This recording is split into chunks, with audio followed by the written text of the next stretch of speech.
ಇವಾಗ ರಿಸ್ಕ್ ಗಳ ಬಗ್ಗೆ ಮಾತಾಡೋಣ. 2025 ಇಸ್ವಿ ಹೋದ ವರ್ಷ ಯೂನಿವರ್ಸಿಟಿ ಆಫ್ ಉತಾಹ ಒಂದ್ ರಿಸರ್ಚ್ ನಡೆಸ್ತಾರೆ, ಎಲ್ಲಿ ಸುಮಾರು ಜನ ವೆಯ್ಟ್ ಲಾಸ್ ಮತ್ತೆ ಮಸಲ್ ಲಾಸ್ ಒಜಂಪಿಕ್ ಇಂದ ಆಗ್ತಾ ಇದೆ. Weight loss was common, but muscle loss ಆಗ್ತಾ ಇದೆ. ಆದ್ರೆ ಈ ಸ್ಟಡಿಲ್ ಗೊತ್ತಾಯ್ತು, ಮಸಲ್ ಸೈಜ್ ಶ್ರಿಂಕ್ ಆಗ್ತಾ ಇಲ್ಲ, ಮಸಲ್ ಸ್ಟ್ರೆಂತ್ ಶ್ರಿಂಕ್ ಆಗ್ತಾ ಇದೆ, ಸೈಜ್ ಕಮ್ಮಿ ಆಗ್ದಲೇನೆ. ಫಾರ್ ಪೀಪಲ್ ಓವರ್ 40 or 50 ಇದೊಂದು ದೊಡ್ಡ ಸೀರಿಯಸ್ ಕನ್ಸರ್ನ್. ಯಾಕೆಂದ್ರೆ ಸ್ಟ್ರೆಂತ್ ಡೈರೆಕ್ಟ್ಲಿ ನಾವ್ ಎಷ್ಟು ವರ್ಷ ಬದುಕಬಹುದು ಅನ್ನೋದನ್ನ ಡಿರೈವ್ ಮಾಡುತ್ತೆ. ಅದ್ರ ಜೊತೆ ನಾವ್ ಹೆಂಗೆ ಫಂಕ್ಷನ್ ಆಗಿರ್ತೀವಿ ಇಡೀ ಜೀವನ ಅನ್ನೋದನ್ನ ಡಿರೈವ್ ಮಾಡಬಹುದು. ಅದರ್ ರಿಸ್ಕ್ ಏನಿತ್ತಂದ್ರೆ hair loss, especially in women's, nutrient deficiency, rare but very serious eye condition. I think ಇದನ್ನ ನ್ಯೂಸ್ ಅಲ್ಲಿ ಸುಮಾರು ಸತಿ ಓದಿರ್ತೀವಿ. ಒಜಂಪಿಕ್ ರಿಲೀಸ್ ಆದಾಗ ವಿಷನೇ ಕಳ್ಕೊಬಿಟ್ರು ಅನ್ನೋ ಮಟ್ಟಿಗೆ ಒಂದೆಲ್ಲ ಅಷ್ಟು ನ್ಯೂಸ್ ಓದಿದ್ವಿ. ಬ್ಲಡ್ ಫೋನ್ ಈ ಆಪ್ಟಿಕ್ ನರ್ವ್ಗೆ ಸಪ್ಲೈ ಮಾಡೋದನ್ನೇ ನಿಲ್ಸ್ಬಿಟ್ಟಿದೆಯಂತೆ ಒಜಂಪಿಕ್ ಅನ್ನು. ಅಷ್ಟು ಸೈಡ್ ಎಫೆಕ್ಟ್ ಇದೆ. ಫೇಸ್ ಇಂದ ಸಿಕ್ಕಾಪಟ್ಟೆ ಫ್ಯಾಟ್ ನ ಕಮ್ಮಿ ಮಾಡ್ತಾ ಇದೆ. ಸುಮಾರು ಜನ ಬಾಲಿವುಡ್ ಆಕ್ಟರ್ಸ್ ನೀವು ಅಬ್ಸರ್ವ್ ಮಾಡಬಹುದು, ಮಕ್ಕದಲ್ಲಿ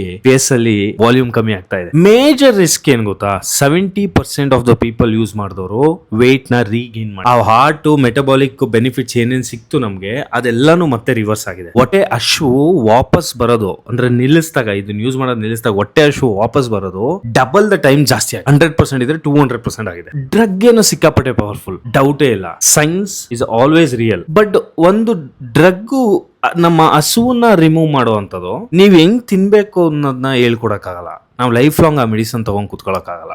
ಸುಮಾರು ಜನ ಲೈಫ್ ಸ್ಟೈಲ್ ನ ಫಿಕ್ಸ್ ಮಾಡ್ಕೊಳ್ಳಿಲ್ಲ ಅಂದ್ರೆ ಈ ಮೆಡಿಸನ್ ತಗೋತಾ ಇರ್ಬೇಕಾದ್ರೆ ಅವ್ರ ಲೈಫ್ ಲಾಂಗ್ ಈ ಮೆಡಿಸನ್ ಮೇಲೆ ಡಿಪೆಂಡ್ ಆಗುತ್ತೆ. ಸೊ ಇದ್ರ ಹೇಳಿದ ಉದ್ದೇಶ ಬಂದು, ನಾನು ನೀವು ಲೈಫ್ ಸ್ಟೈಲ್ ನ ಯಾವಾಗ್ಲೂ ಚೇಂಜ್ ಮಾಡಕ್ ಏನ್ ಮಾಡಿ, ಒಂದು ಡ್ರಗ್ ಮೇಲೆ ಡಿಪೆಂಡ್ ಆಗೋದು ಒಂದ್ ಸ್ವಲ್ಪ ಕಮ್ಮಿ ಮಾಡಿ.